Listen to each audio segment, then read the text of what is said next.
Iniimbestigahan na kung scripted nga ba ang barilan kagabi sa Senado. Ang tingin kasi ng ilang tauhan ng NBI, palabas lamang daw yan. Samantala, nahuli na rin ang lalaking tinuturong na Marel sa Senado. Nasa frontline na balita yan, Maricel Halili. Ito ang nabasag na bintana sa second floor ng Senate building dahil sa mga tama ng baril kagabi. Kuha ito ni Attorney Israelito Torion na nagpunta sa lugar matapos ang insidente. Kasama niya sina Senate Sergeant at Arms Mau Aplaska at Senador Bato de la Rosa. Pero tingin ng ilang tauhan ng NBI, staged o palabas lang ang barilan. Well, I will be very honest, Yusek Claire, no? That's the sentiment of our NBI agents kasi nandoon kami, of course. Ang malinaw lang sa ngayon, si Aplaska ang unang nagpaputok ng baril sa NBI agent na nasa GSIS building. Ang GSIS naman ang nagpatawag sa NBI para bantayan ang kanilang gusali.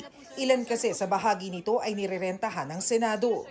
Pagdating sa bridge sa GSIS premises, tinanong ng usaa ang NBI agent na nakaupo, lamang kasama nga ang isang blue guard ng GSIS. Nagpakilala na NBI agents at nung nagsabi sila ng kanilang pagkakakilanlan, agad nagpaputok ng warning shot si Sergeant at Arms Mau Aplaska. At dahil doon, napilitan ding magpaputok ng warning shot ang NBI agent.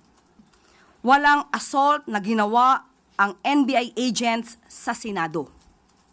At pangalawa, walang operasyon ang NBI o PNP na arestuhin si Senator Bato.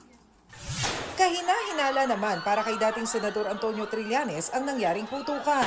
Wala raw sa rules of engagement ng Sergeant at Arms na pwede nilang paputukan ng isang law enforcement group na wala nga rin daw sa loob ng Senate premises. Dagdag pa ni Trillanes, ipinalabas ng Senate security na under attack ang Senado pero wala naman daw umaatake.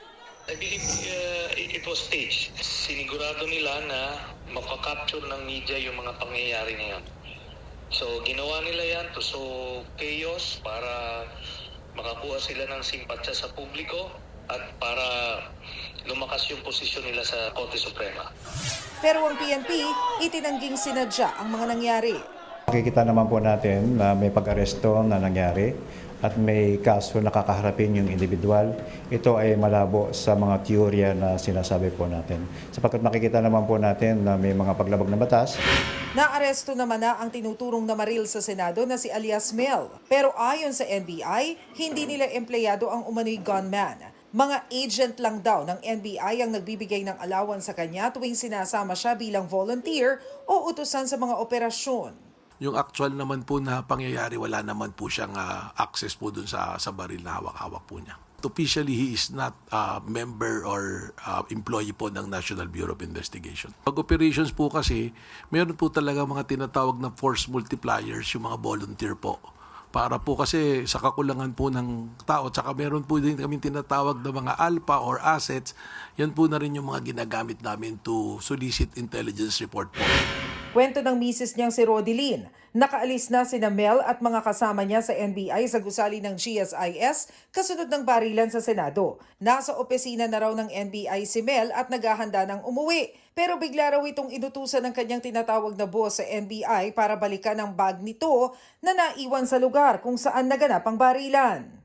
Wala po kasalanan ng asawa ko. Wala po yung baril. Sana po tulungan niyo po asawa ko. May mga anak ko kami, maliit pa anak ko. Huwag niyo po.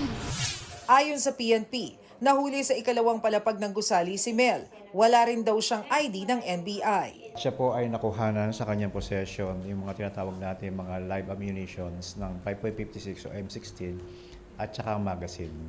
Isinailalim na siya sa paraffin test para makumpirma kung kasama nga siya sa mga nagpaputok ng baril. Sinampahan na rin siya ng patong-patong na reklamo. Nagbabalita mula sa Frontline, Maricel Halili, News 5. Mga kapatid, Ed Lingaw po, maging maalam at may pakialam sa mga napapanahong balita sa ating bansa. Para sa mas malilimang pagtalakay at paghimay sa mga issue at headlines, mag-follow at mag-subscribe sa social media pages ng News 5.